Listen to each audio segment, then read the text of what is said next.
I got so energized. I'm like, wow, I miss these conversations with amazing founders, creators, and so I'm really looking forward to this conversation.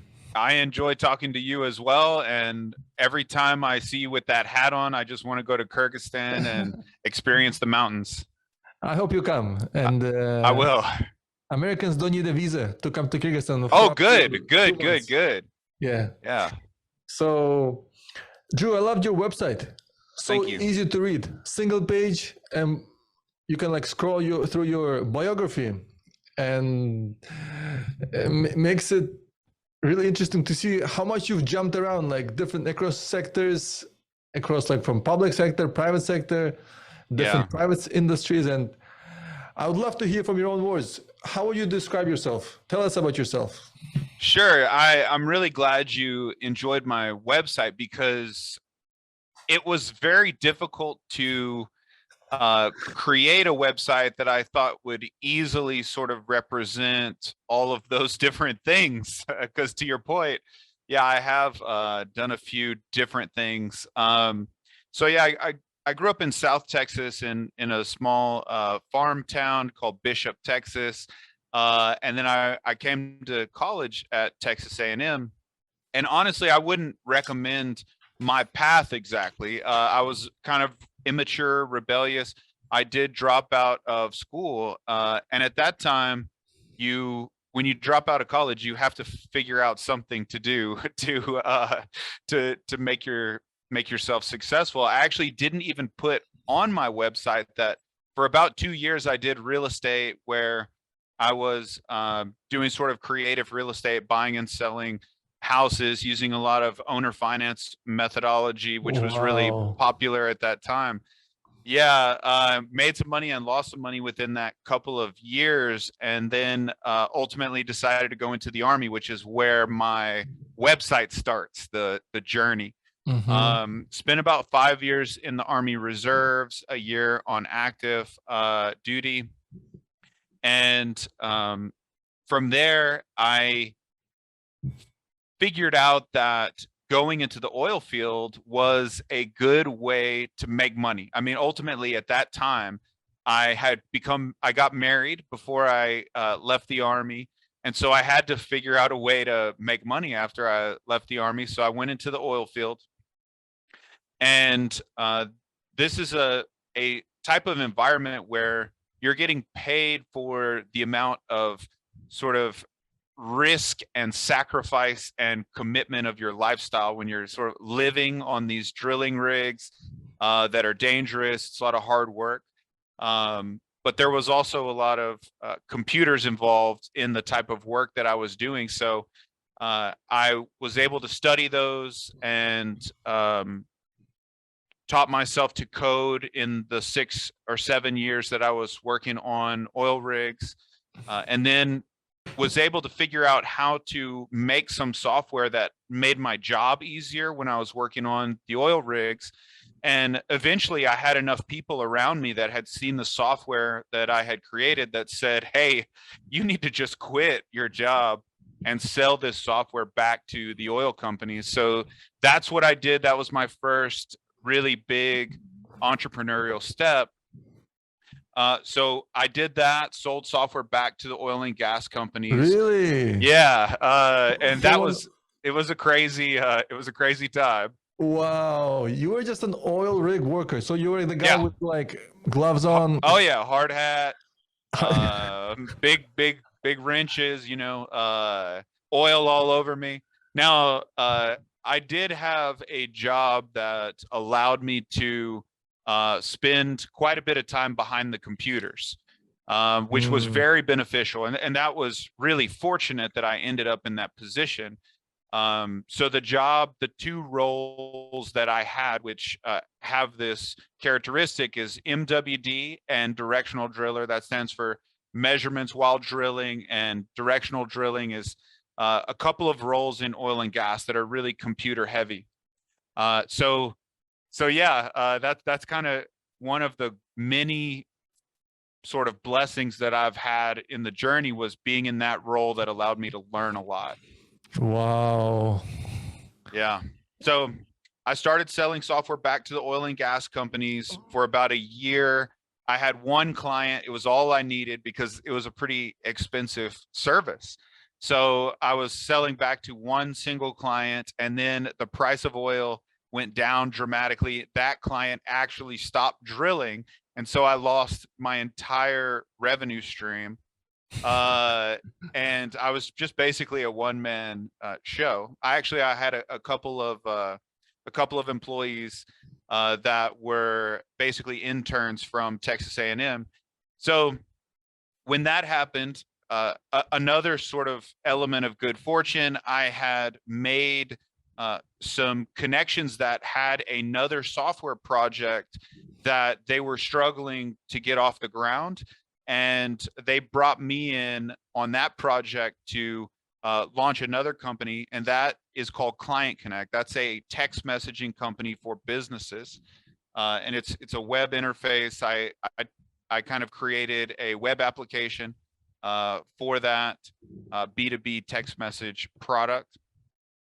I ended up buying that out completely, and long story short, I sold that into Banjaxed, which is the company that I'm now the founder and CEO of. So yeah, to your point, there's been a lot of really interesting moves over the last 15 years in my life, and I've obviously condensed them down to some short sentences. But yeah, it's been very interesting for sure. Wow, amazing pivots. Yeah, definitely. And starting from dropping out of school to being in the real estate, military, to the oil rig man, this would make amazing, like a movie. maybe I'll get around to that one day. I don't know. I'll have to. Yeah, we'll see. Maybe I'll start with a short story. Like a lot of action there. A lot of like. You keep trying and trying. I notice you're not afraid for a change. Like, what's the chance of an oil rig worker making software, right? Yeah.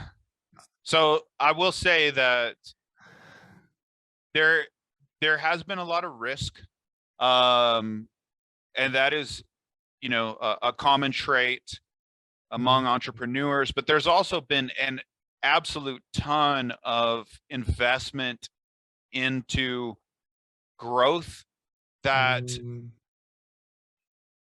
I could not immediately see what the outcome of that investment was. So I'll give you an example.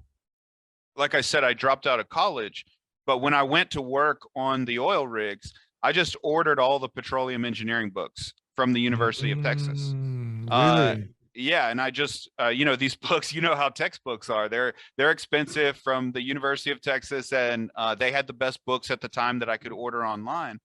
So I just got those books, and I just read them, highlighted, and took notes in the margins, and then from there I started my research and development on the software was just entirely on my own time. So this is just what I was doing instead of going to the bar or or anything that I could have been spending my time on. So it took about 6 or 7 years of that sort of independent research and development before anything ever became of it. So yeah, it seems sort of like it happened out of nowhere, but a lot of investment was kind of put into that. Wow. And when you were learning all these,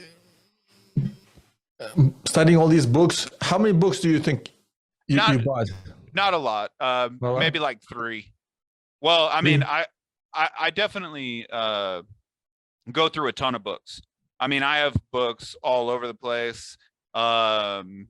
And I still read quite a bit today, but in terms of the petroleum engineering books, I think I ordered the top 3. Top 3, okay. Yeah, and so that was enough to give me a advantage over my peers within that space, because nobody else was reading books. The only people that had read the petroleum engineering books were the management that had come out of the university. But the level of job that the role that I was filling, reading those books definitely gave me an advantage. Wow, that's amazing. Yeah. And you were you said you're always studying, learning, investing in upgrading yourself. Yeah. And you didn't like go to bars or watch Well, Netflix series. I did go to bars. I did go to bars. Yeah, I definitely went to bars. But maybe just not as often as I could have. Okay. Yeah. So I mean, I have a lot of great relationships and a friend network, and so I definitely have a social life. But in terms of just putting in that extra effort, I do think that has been advantageous, and in some ways, it may come out of having the disadvantage of realizing that, you know, I had dropped out of college, and so I was not going to be able to succeed in a traditional way, and so that extra effort was required. And then once I left the oil field, one framework that I have is that when I was in the oil field, we would do 12-hour days for indefinite amounts of time.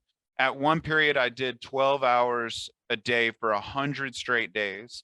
And then I had 2 days off, and I think I did another 80 days after that. Wow.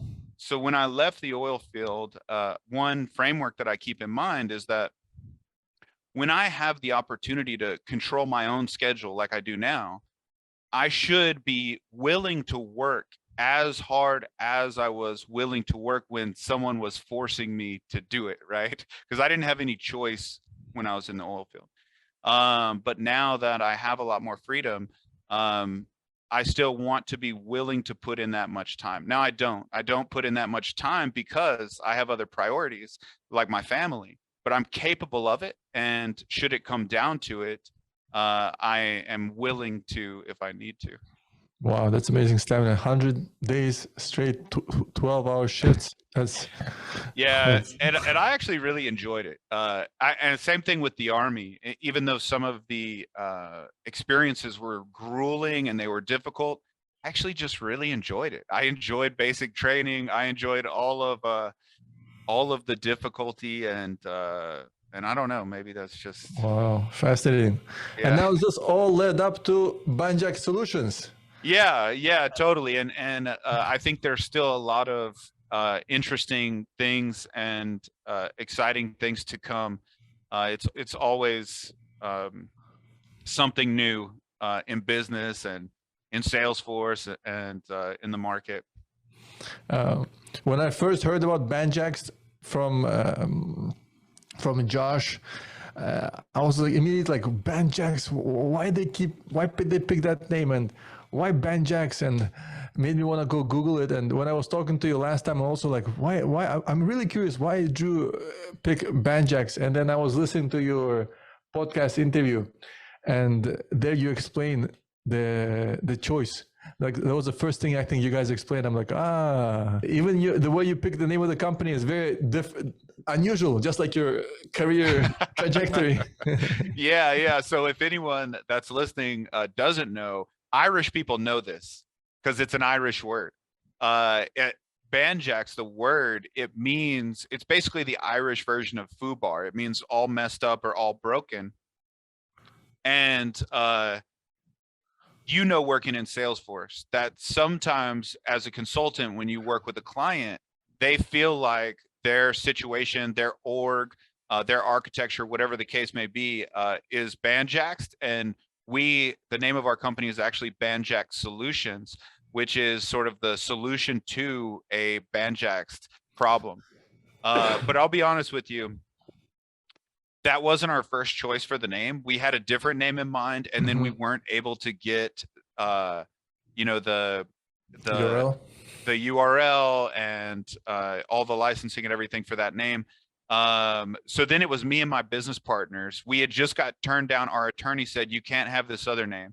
And we had to come up with a name really quickly. So we were just Googling words and looking for the available domain names. We landed on Banjaxed, and then we sort of backed into a really interesting narrative about why our company is called Banjaxed Solutions. But you know it's true. Like our clients often feel banjaxed, and we want to be the solution to that problem. I've looked into your company. I know what you guys do. Can you please, in your own words, explain to our viewers what is the specialty of Banjaxed Solutions? Sure. I mean, if I were to have to do one sentence to make just kind of a headline, one thing we like to say is we create raving Salesforce fans.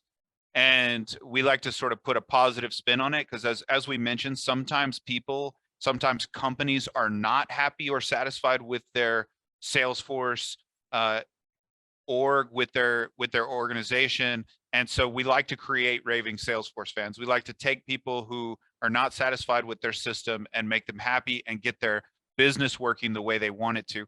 But a little more precisely, we do a lot of Salesforce consulting services. We also have a SaaS product that does text, fax, and email. That's an application that you can add to your org. And it's a per user license fee. And specifically, that product is very successful in the legal space.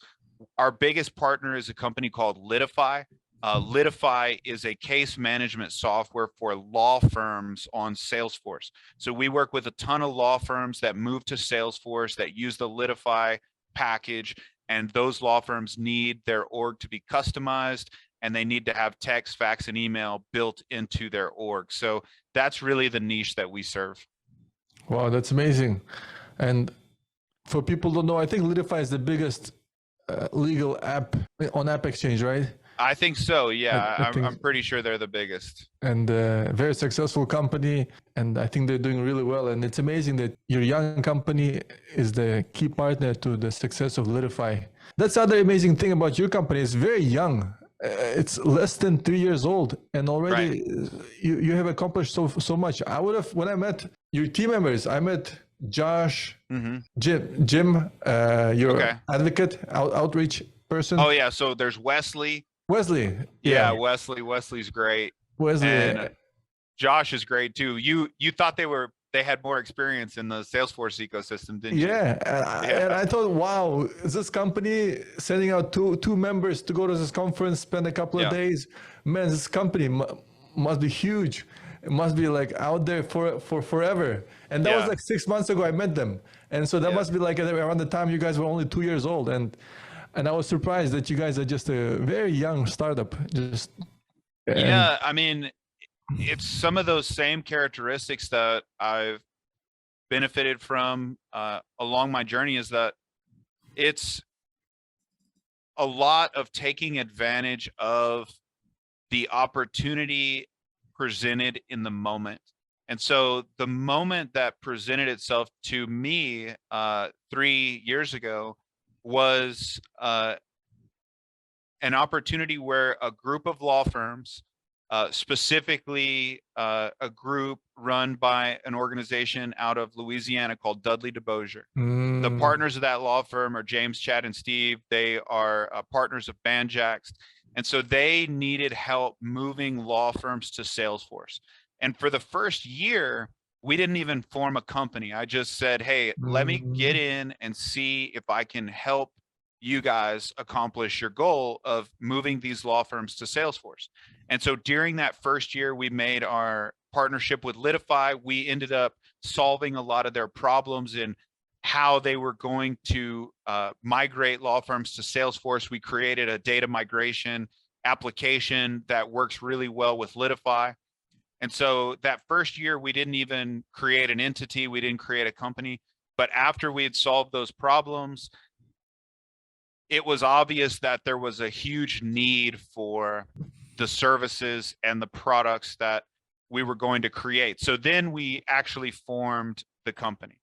So we formed the company about 2.5 years ago. So that's how we got started. It's amazing what you have accomplished in just 2.5 years. In a way, it's like, that's not very much time. That's like just around the start of COVID, I think. And yeah, that's right. And you told me you have 30 staff members in US and we do 20 abroad. And that's like a pretty good Let's go. Amazing. It's definitely been a wild ride. You know, we try to be really careful about hiring because we want to get teammates that, you know, fit with our culture, with our work ethic. And so hiring that many people and getting them on board is just one aspect of the challenge of growing over the course of the last 2.5 years. But now we really have a solid foundation, a solid team. Like you said, you've got to meet Josh, Wesley, but we have a ton of good team members here. For other people who want to start a Salesforce consulting company and who want to be successful, yeah. What advice would you share with them, Drew, based on what you have seen? Sure. So I have had the opportunity to be involved with several consultancies that have started from scratch. Not necessarily Salesforce consultancies, but all sorts of different companies. And I would say the first thing that you want to do is figure out what problem you're solving and for who, and then solve that problem really well for that first customer. And if things work out really well for you, what you want is for your first customer to be sort of an avatar for your ideal customer that you can then spread that same deliverable that you created to a wider audience. So those are kind of general terms, but if you're in Salesforce and you're going to start a Salesforce consultancy, then I would look at, okay, so you can't do everything. You can't do all things for all people. We started really specifically for law firms moving to Litify. And so when you start, I would not cast too wide of a net. I would pick a target kind of customer that you really want to help. And then if you're lucky, well, first, if you do a good job, and then if you're lucky, that person has a network and you can finish doing a good job for them and say, hey, tell me about your friends that could also benefit from my service. And from there, you can snowball your business. Wow, that's amazing. So you would suggest like focus on niche if you when you do so well that they will tell their friends and you get referrals. Absolutely. And you know, Salesforce is such a flexible platform that a huge part of the knowledge is the specific configuration for different types of businesses. So once you understand how, let's say, law firms work, you have a lot more specific knowledge that can be applied to other law firms. If you just have a whole bunch of Salesforce certifications, that's good. And, you know, that's a great place to start. But you're probably going to need some additional business specific knowledge in order to apply that technical knowledge to a company. For Salesforce entrepreneur, do you think it's better to start a consulting company or to create an app? Well, I mean, definitely those more specific decisions are going to be very nuanced to the circumstances. If you, I would say, I would almost look for the problem. Like I would look for someone who wants a problem solved before even deciding what you want to do. So that this isn't not necessarily have to be the case, but in other words, if you have the technical capability to do either, if someone wants you to build an app, and if that app would be scalable to a significant audience, then that would be probably the better route to go. Now, if somebody, in my case, we actually started on the service end because the very first objective or problem that was presented to us to solve was the migration process. They wanted to migrate multiple law firms to Salesforce. And it was only after solving that problem that we realized we could build the app, which added an additional way that we could generate revenue from our niche. Cool. Yeah. Cool. You've done amazing things in under 3 years. Where do you see yourself in the next 3 years? Probably hopefully at a couple order of magnitudes larger than where we are now, doing very similar things. So one of the business frameworks that we use that I got from Facebook, but it's very common, is this framework of concentric circles. And so in the case of Facebook, at first they only did one university, and that was the university that Mark Zuckerberg went to. I think he went to Harvard. And then from there, they added just Ivy League universities. And from there, they added universities, all universities. And then from there, they added the whole world. So I'm not saying we're going to conquer the world in the next 3 years, but what we're doing is year by year, we're gradually expanding our total addressable market. So in the first year, we only did law firms. In the second year, we introduced other business types. And we're going into our third year. Our SaaS product is still only targeted to law firms. So this is just a framework that I'm using as we grow year over year, is how do we continually progress our product offering to bigger markets. Okay. So maybe like from the law firms to something like close to law firms, yeah? Right. That have similar needs. Yeah, absolutely. That is one way we could strategize it for sure. We actually have not announced any specific way that we're going to take our communication product outside of legal. This is a decision that we are constantly strategizing about. Cool. Yeah. But even just focus on the legal field. Yeah, you were able to achieve so much, right? Just in that. Yeah, and we're definitely not going to slow down on that at all. We still have tons of work to do in Litify. That is an incredible ecosystem, and they are still growing every month. So we are happy to grow with that ecosystem. I was wondering, from the people who are viewing this video and who share your vision, passion for the legal field, for the tech field, is there any way people can talk to you, connect with you, help you in some way to achieve your vision? Yeah, absolutely. Please. Yeah, definitely. So I read all my emails, drew@banjaxed.com. You can also reach out to me a number of other ways, but I'm happy to talk about tech, about startups, about Salesforce. I would love to talk about all those things. And we are happy to help any company that is trying to run their organization on Salesforce, specifically in the legal niche. And so we would love to talk to any law firms that are thinking about moving to Salesforce, anything like that. We'd be happy to talk to you about whether or not Litify is the perfect fit for you. So I'd love to talk to anybody.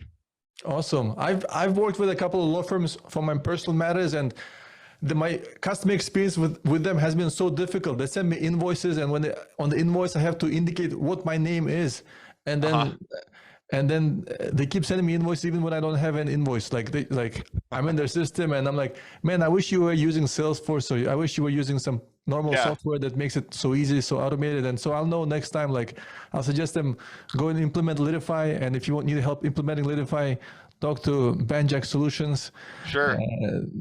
And I think one of the reasons why there is even a need for our company is that law firms are actually pretty complicated in their operations. And there is a lot to figure out there. I think a lot of law firms would fall under this Banjaxed category of feeling like they need to be organized and be unbanjaxed. And so that's kind of the problem that we solve. Awesome. And final question to you, Drew. Have you used ChatGPT? Oh man, I love ChatGPT. How do you see it accelerate your solution? Sure. Yeah. So first of all, I will say that I have been an AI skeptic for a long time. I actually worked on an AI project in oil and gas when I was on rigs, and the objective of this project, I think it was a real very highly funded project by a major oil and gas company, and they were trying to automate drilling operations with AI, and it failed terribly. And I think they lost like hundreds of millions of dollars because we could not get it to work.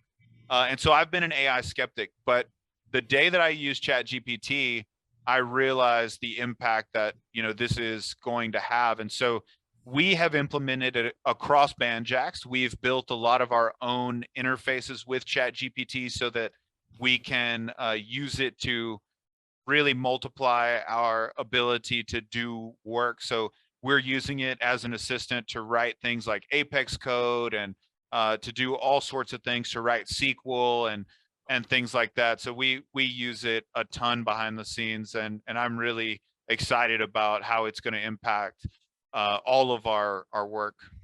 Awesome. Yeah, me too. Yeah. I love ChatGPT. It's totally revolutionary. And also the byproducts of ChatGPT, like GitHub Copilot, Bing Chat, and Bard. Have you used Bard? I have not. Bard is a good one. That's Really? Google's version. Yeah, it's really good. I will explore, because so far everything I've used is all related to OpenAI, and I'm like, Yeah. I need alternatives so that I can compare, and in case something happens to OpenAI, I can Definitely. Yeah, check out Bard so you have a fallback option. Is it free? Yeah, it's free. Cool. And how would you compare Bard to ChatGPT? Very similar. So Bard is connected to the internet by default. So it has up-to-date information. So if you ask it a question about like a current event, it will give you a good answer, as opposed to ChatGPT, which has a cutoff, a date cutoff. But other than that, I'd say the answers are really comparable. Similar. You can actually use them to cross-check each other. So let's say you're using ChatGPT and you ask it a question, it gives you back an answer, but you think that answer might be a hallucination. You can put it over into Bard and say, hey, is this true? And then, it'll give its analysis of the answer provided by ChatGPT. So that's a little hack that I've used a few times. Cool. But yeah, I like them a lot.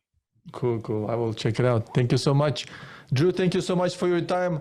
I wish you and Banjaxed amazing success in the coming year, in the next 2 years. Thank you, Sayed. I'm excited about hopefully getting to work with you some more in the future. Maybe getting myself one of those hats and making my way to Kyrgyzstan one day. Please do. Please do. If you okay. like horseback riding, if you like hiking, we have the best roads for that in the world.